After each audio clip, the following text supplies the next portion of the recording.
Bismillahirrahmanirrahim. Elhamdulillahi rabbil alamin wal akibatul muttaqin wala udwana ila ala zalimin.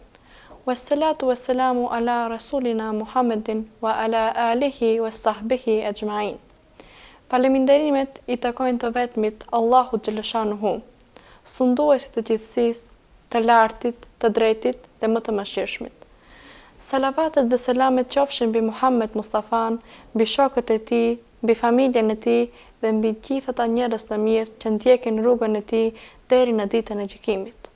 Assalamu alaikum wa rahmatullahi wa barakatuh. Ashtu si në kohën e kaluar, por edhe sot, që një shoqëri të jetë e suksesshme, duhet që të ketë themel të shëndosh të sistemit edukativ. Edhe atë, për këtë ka vetëm një mësues që i ka hedhur themelet e para për edukimin shpirtëror të njerëzimit. Ai i hodhi këto themele 1000 vjet më parë, dhe efektet vërehen ende sot. Transmetohet se pejgamberi alayhis salam ka thënë: "Nuk kalon kush në xhennet pa u pyetur për këto 4 gjëra. Si e ka kaluar dhe përfunduar jetën e tij?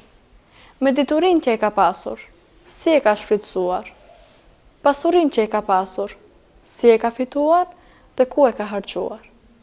Si e ka shkrirë trupin e vet?" Muhamedi alayhis salam, paqja qoftë mbi të, një njeri analfabet, një mësues jo i zakonshëm, u zgjodh nga ana e Allahut xhaleshanuhu si pejgamber i fundit dhe si mësues i përsosur për gjithë muslimanët. I njohur ndryshe si Kurani i gjallë, edhe pejgamberi vazhdimisht thoshte: "Mua Allahu më ka zgjedhur si mualim, mësues." Pikërisht në momentin kur të tjerët nga padituria i varrosnin vajzat e tyre, Muhamedi alayhis salam nga padituria e mirte vajzën e tij dhe e shëtiste në qytet, ndërsa e mirte mbesën e tij Umamen në krah dhe falej së bashku me të. Nisur nga ky fakti se baza e zhvillimit të një shoqërie është padyshim dituria dhe morali. Pejgamberi alayhis salam shpeshherë në thënjet e tij e potenconte vlerën e diturisë dhe të dietarëve, kurse si kusht të tyre vente moralin dhe karakterin. Allahu xhaleshanuhu në shumë ajete kuranore flet për diturinë. Allahu xhaleshanuhu në një ajet kuranor thot: "A'udhu billahi minash shaitanir rajim, bismillahirrahmanirrahim. Kul hal yastawi alladhina ya'lamuna wal ladhina la ya'lamun."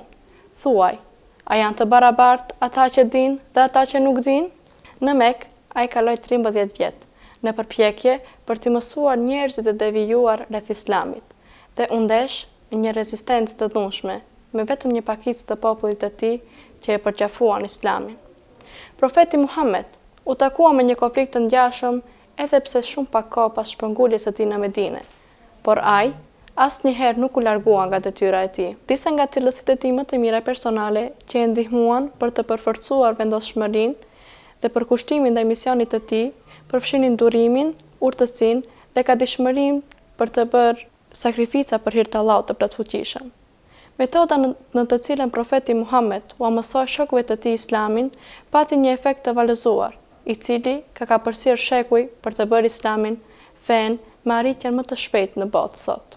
Pavarësisht nëse jeni një musliman i ri apo një musliman i lindur, shembulli i profetit Muhammed si një mësues i talentuar është një forcë unifikuese në botën islame dhe vazhdon të jetë një katalizator për mirëkuptim më të madh përmes edukimit.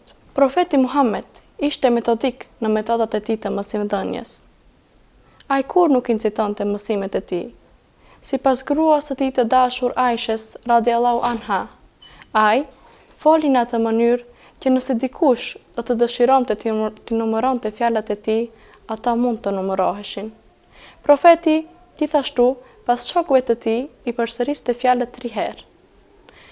Muhamedi alayhis salam theksonte se dietarët janë trashëgimtarë të pejgamberëve dhe potenconte lypjen e diturisë duke thënë se melekët i shtrin fletët e tyre në rrugën e atyre të cilët kërkojnë diturinë.